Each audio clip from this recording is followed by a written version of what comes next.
দিয়া সুর ভালো আছে, এতে মানুষের মন জয় করে চলে যায়, এটার নাম ওয়াজ না, এটার নাম আওয়াজ। এরপরে এমনও আলোচক আমি দেখেছি 1.5 ঘন্টার মধ্যে আধা ঘন্টা জিকির করে, আধা ঘন্টা গজল গায়, কথা বলে না।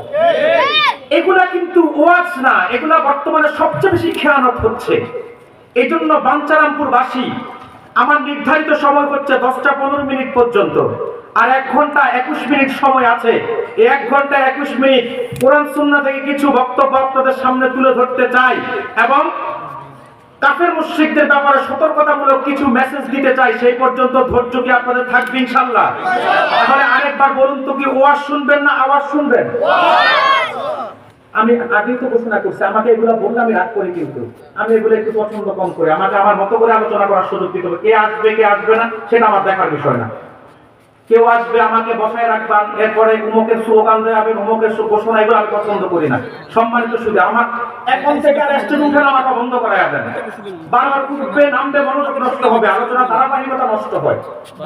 সম্মানিত শুধু, তাহলে আমি আপনাদের কাছে দুটি আবদার করবো, রাখবেন ইনশাআল্লাহ? প্রথমত মনোযোগ সহকারে আমার কথাগুলো শুনবেন ইনশাআল্লাহ, রাজি আছেন? দ্বিতীয়ত আমার প্রতিটি কথার জবাব দিবেন সর্বোচ্চ কণ্ঠে, কি পারা যাবে ইনশাআল্লাহ?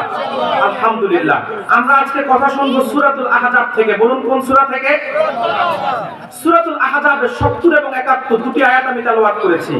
এই দুটি আয়াতে আল্লাহ তাআলা 3টি নির্দেশ দিয়েছেন। কয়টি নির্দেশ? 3টি। ভাইরা আমার, আল্লাহ তাআলা বলেন, ইয়া আইয়ুহাল্লাযীনা আমানুত্তাকুল্লাহা ওয়া কুলু কওলান সাদীদা। আল্লাহ বলেন, হে ঈমানদারগণ, তোমরা আল্লাহকে ভয় করো। ওয়া কুলু কওলান সাদীদা, আর তোমরা সিধা কথা বলো, আর তোমরা সত্য কথা বলো। নির্দেশ কার? জোরে বলেন, নির্দেশ কার?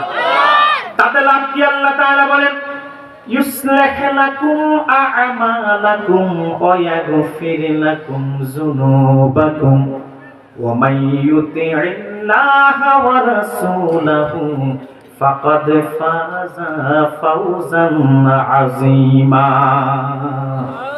আল্লাহ বলেন, আল্লাহ তোমাদের গুনাহগুলোকে ক্ষমা করে দিবেন, আল্লাহ তোমাদের আমলকে সংশোধন করে দিবেন। সুবহানাল্লাহ বলবেন না? এবং তোমরা তৃতীয় নির্দেশ, আল্লাহ এবং রাসূলের আনুগত্য করো। ফাকাদ ফাযা ফাওজান আযীমা, আল্লাহ তোমাদেরকে সফলতার শীর্ষ সোপান লাভ করিয়ে দিবেন। একটি আয়াতের ব্যাখ্যা বুঝে যদি কেউ আমল করে, সে সফলতা পেয়ে যাবে। সুবহানাল্লাহ বলবেন না? আল্লাহ বলছে কি?